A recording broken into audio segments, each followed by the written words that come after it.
அரசியலில் பெரிய அதிர்ச்சியை ஏற்படுத்தும் வகையில் முன்னாள் அதிபர் ரணில் விக்ரமசிங்க கைது செய்யப்பட்டு சிறையில் அடைக்கப்பட்டிருக்கிறார். ஆகஸ்ட் 22 குற்ற விசாரணை பிரிவு அதாவது CIT ரணிலை கைது செய்தது. அடுத்த நாளே அவர் கொழும்பு கோட்டை நீதிமன்றத்தில் ஆஜர்படுத்தப்பட்டார். அங்கே நீதிபதி விசாரணை முடியும் வரை ஆகஸ்ட் 26 வரை சிறையில் அடைக்க உத்தரவிட்டார். இப்போ குற்றச்சாட்டு என்ன தெரியுமா? ரணில் அதிபராக இருந்த காலத்தில் அரசின் பணத்தை தவறாக பயன்படுத்தியதாக சொல்கிறார்கள். குறிப்பாக 2023 செப்டம்பர் மாதம் தனது மனைவியின் பட்டமளிப்பு விழாவுக்காக லண்டனுக்கு சென்றபோது அந்த செலவுகளை அரசு நிதியில் இருந்து போட்டதாக குற்றம் சுமத்தப்பட்டுள்ளது.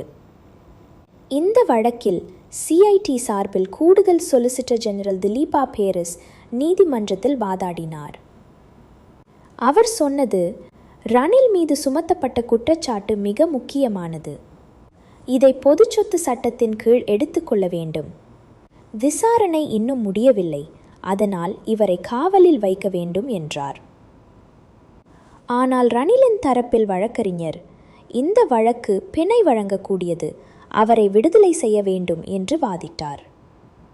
பிணை உத்தரவு அரை மணி நேரம் தாமதமாக அறிவிக்கப்பட்டாலும் இறுதியில் நீதிபதி ரணிலை சிறையில் அடைக்கவே உத்தரவிட்டார். இப்போ கேள்வி எழுகிறது, யார் இந்த ரணில் விக்ரமசிங்க?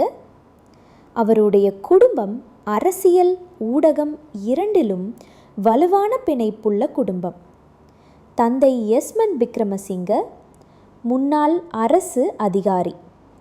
பின்னர் லேக் ஹவுஸ் ஊடக குழுமத்தை நடத்தினார்.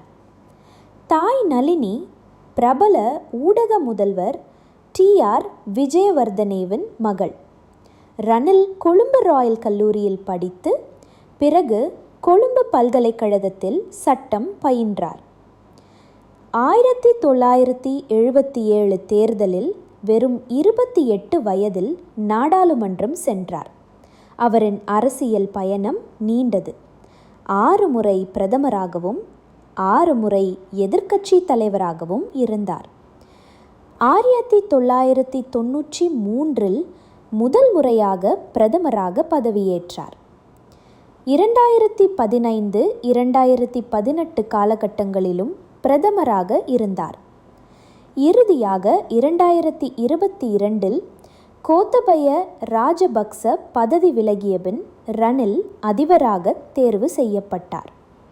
இத்தனை பெரிய அரசியல் அனுபவம் கொண்ட ஒருவர் இன்று அரசு நிதியை தவறாக பயன்படுத்தியதாக கூறப்படும் குற்றச்சாட்டில் சிறையில் அடைக்கப்பட்டிருப்பது இலங்கை அரசியலில் பெரிய பரபரப்பை ஏற்படுத்தியுள்ளது.